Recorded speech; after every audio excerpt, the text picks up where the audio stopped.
Welcome to episode 3 of the Generation UCAN podcast, previewing this weekend's Olympic marathon trials in Houston Marathon. I'm Varun Sriram. We're thrilled to have running legend Meb Keflezighi join us today. He's an Olympic silver medalist, a New York City Marathon champion, and an athlete who supported and believed in UCAN from the very beginning.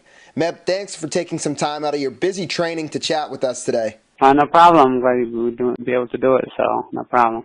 It seems like you were just out there running the New York City Marathon and setting that PR, and now you're days away from being back at it. Has bouncing back from a race in such a short time been more or less challenging than you expected? And anytime you do a marathon is a challenge, but, with the support that you get from your sponsors or for the people that are around you, it makes it a lot easier because they do understand the challenge you are taking to demand a lot out of your body. And instead that, and I just try to do the best that I can, and day in, day out. I really believe my recovery from New York was very well done, and I was able to move around a lot more freely than in the past. And I definitely counted on my Generation UCAN. I was having it almost every day after the race for about 4 or 5 days, the protein shake, and keep moving forward, and that definitely helped with the recovery. The only unfortunate thing that happened is I had a foot infection that occurred in my foot twice. That got me a setback, but other than that, it was a very smooth race in New York and coming out of it, and the rest is now see if we can put together another good race in Houston and hopefully make the team. Do you think the fact that you trained so hard for New York and were in such good shape not too long ago, has that made it easier for you to overcome the fact that you did miss that training time? Most definitely. I mean, after New York, the plan was to take at least a week, maybe even 2 weeks off, because the last thing I wanted is rush into the training because I was such in good shape. And every time you can stay healthy and put in the training, it carries over for the next phase of training. And that's what I'm relying on. And definitely after taking 3 weeks off, it didn't look pretty the first couple of weeks or the first week for sure, but it started bouncing back pretty quickly and get into routine. And now finally I can say, with less than a week to go, I'm healthy and I feel strong, and hopefully I can be competitive, and I like my chances of doing well at the trials. Now, of course, there's a lot at stake in this race with the shot at the Olympics on the line. After all these years, and you've accomplished so much and run in so many big races, do you still get nervous in the days leading up to a big race, or what are you kind of feeling mentally in the week leading up to a big race? Leading up to the race, the work is done, obviously. And today I did a 10-mile run, and this is Tuesday, and that's the last run I'm going to have before the race. And you just go through your routine, and I'm very occupied with my wife and my kids, so I don't even know where the time goes. So I'm not there twiddling my arm and my fingers to say, hey, what am I going to think? There's no dull moment in the house, so that's kind of good. And I've been there, done that. So both at the trials and at the Olympics, some of those guys are trying to do what I have accomplished. So, and I feel like, it's a big step for me to be there, and I'm still competitive. And I just ran my PR, about 66 or 65 days ago. So, see what I could do now. But yeah, you do get nervous. Most of you don't get I don't get nervous. It's more, you don't sleep as much as you like to, just because when you train 100 plus miles a week, your body demands a lot of rest. And now that you're cutting back, I don't sleep as full as I like to. But you just go through the motion, and everybody's going to be ready on January 14th. Hopefully, I can have my A game. With everything you've overcome in your life and in your running career, I don't think anybody would be surprised if you were still running well at the age of 50. But how do you view the trials this year? I don't know if you want to do that or not, but how do you view the trials this year, Meb? Do you look at it as possibly your last shot at making the Olympic team, or do you not really try to get involved in that kind of thinking?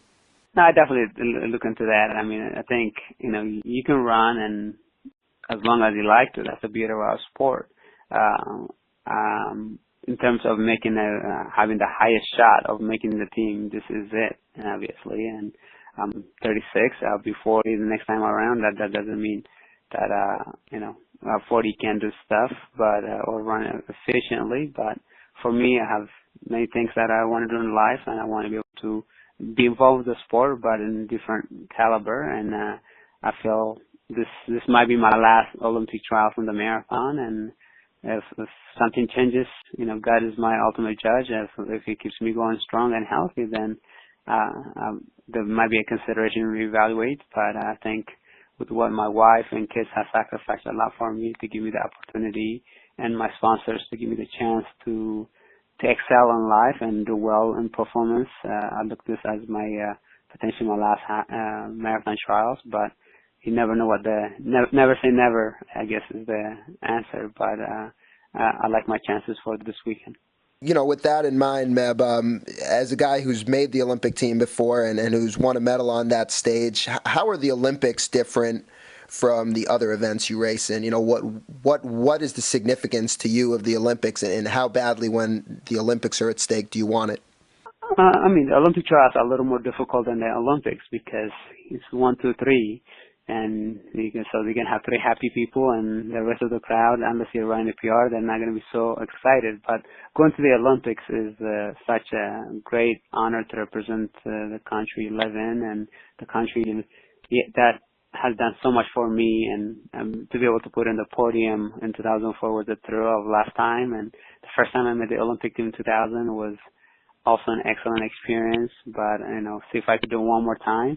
And the Olympics are a little more relaxed, just because, hey, the biggest part of the Olympics is taking part in it, and to do that you have to get 1, 2, 3 at the trials, and once that happens, you're a little bit more relaxed. It's just another race, I believe. Going to the trials is just another race. Going to the Olympics is just a different level. People have expectation, but you still do one foot after another, and the same training, nothing different. Demanding out of your body. I'm still the same guy that ran, in 2000 for the 10K and 2004, and hopefully it could be in 2012 for the Olympics. And a final one for you, Meb. You referenced your training a little bit. Just give us a little glimpse of what your training has been like this time around, and how has UCAN helped you in your training? How have you been using it in your training, and what's training been like for you this time around? Training since the foot infection, it was very, before that it was, I couldn't walk for 3 weeks. Sometimes I have to crawl just because I don't want to put too much pressure, or kind of going very slow, or tiptoe, don't put too much pressure on my foot. But I definitely use Generation UCAN and with the fat burning to be able to use my energy while I was still not in training. But definitely what I have done more so is use it on my hard days, whether it's doing intervals, tempos, or long runs. If I run an hour and a half or more, I use it. So sometimes I use it 3 times a week to be able to recover day in, day out. And by doing that, I think it kind of have helped me get in shape faster and be able to do more work with a limited time. So, Generation UCAN been with me for over a year, so it's been a lot of fun, more like over 2 years, and it's just been, I can count on it, whether it's to recover or to get my sustained energy, keep going strong. Well, Meb, thanks so much for taking time with us. I know it's a busy time for you, but best of luck. There's a lot of people rooting for you, and we're hoping to see you do well. Thanks for having me. So you can run, you can do whatever you put your mind into it, and I hope to represent a company that has been behind me for the best that I can, and has also been many other sponsors. So thanks for having me. You've been listening to the Generation UCAN podcast. For more information on the sports nutrition of elite and everyday runners, visit generationyoucan.com.